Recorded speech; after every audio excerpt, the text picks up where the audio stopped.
I'm Logan Crawford, and right now on Spotlight, we're diving into the magical adventures of the Cloud People. It's an amazing book written by Kenard Tuzeneu.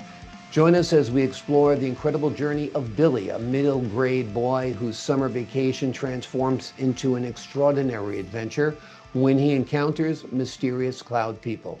Discover how this thrilling tale of friendship and discovery will captivate readers of all ages.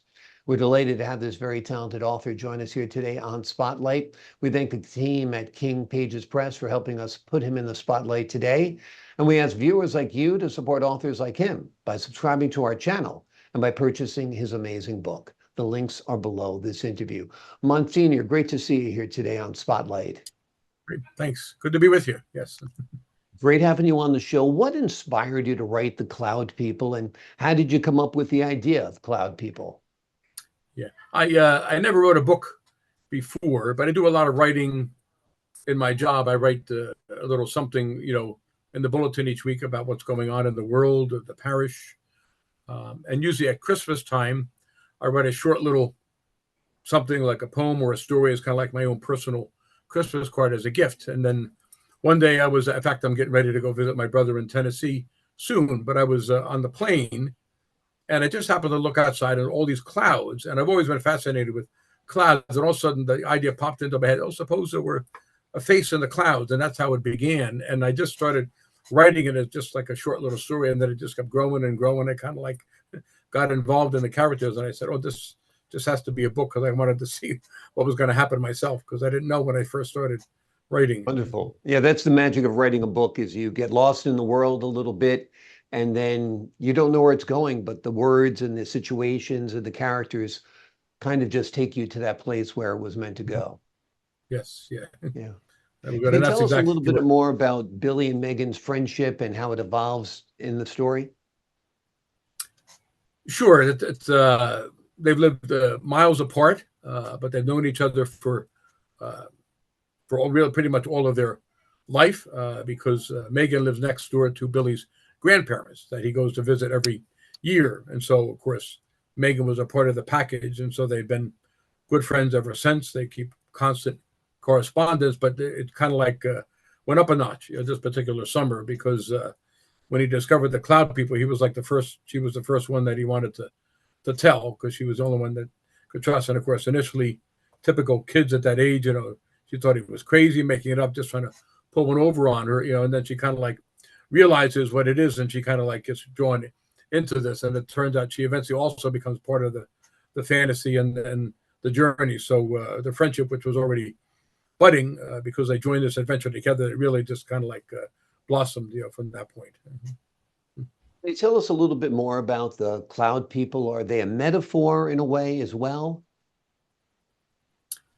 I imagine them as kind of like another race of creation that just like we weren't familiar with, because I imagine it being like another whole world. Like you think of stories of like where there's people live under the earth, or different things like that, like fairies and dwarfs and things. So I imagine that this world of Cloud People that are made out of clouds, and that they live there kind of like in seclusion from the world, and it's only occasionally that they kind of like reveal their presence and human beings have a contact with them. But they're very much aware of us, and they're very much aware of history and our stories. And as you just see through the adventure, they actually become a part of human beings' lives from time to time, particularly when they kind of like need help. So I imagine them to not be just something you imagine, but actually a real class of people. And Billy has a privilege of kind of like entering that world.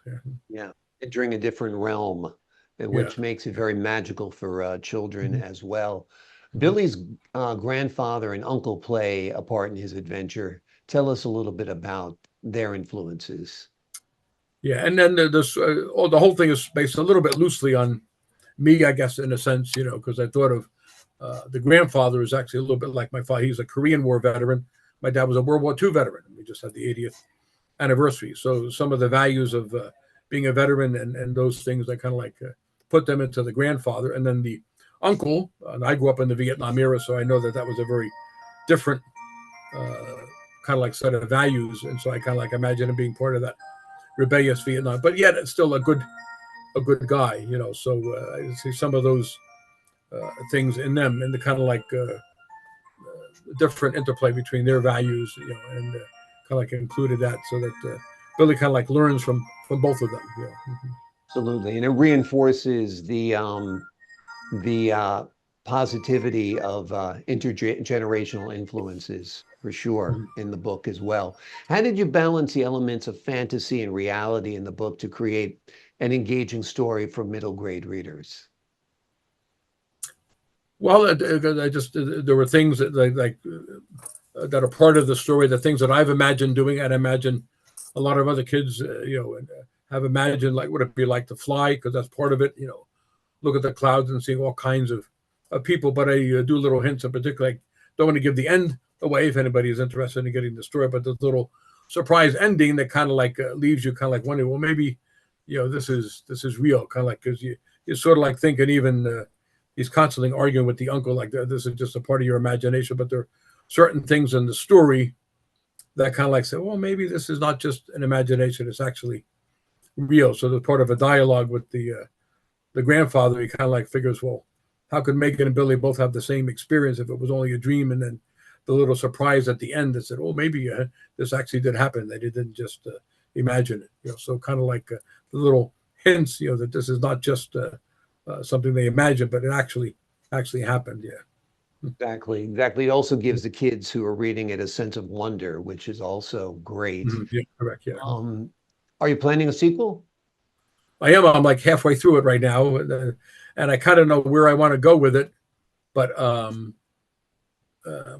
not quite there yet. But it's a little bit of a different direction. This is more of intrigue and mystery kind of like thing. I don't want to give the ending away with that, but yeah. So I'm definitely because when I finished the story, I wanted to what happens to Billy and Megan. What Right. happens to these people and the cloud people. So I kind of like wanted the story to keep going, and then as it developed, they ended up taking a little bit of a different direction.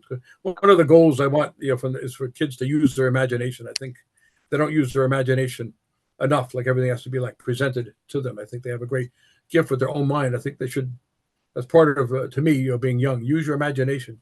Think of great things. That's part of growing Exactly, up. particularly in this digital age where everything is, conceptualized before them in a video or some digital format. It's nice for them to just have some wonder, some dreams, and like you said, to Exactly. use their imaginations as well. Mhm. Do you have a working title for the second book yet? Up to, as of now, I can't think of anything more creative than Cloud People 2.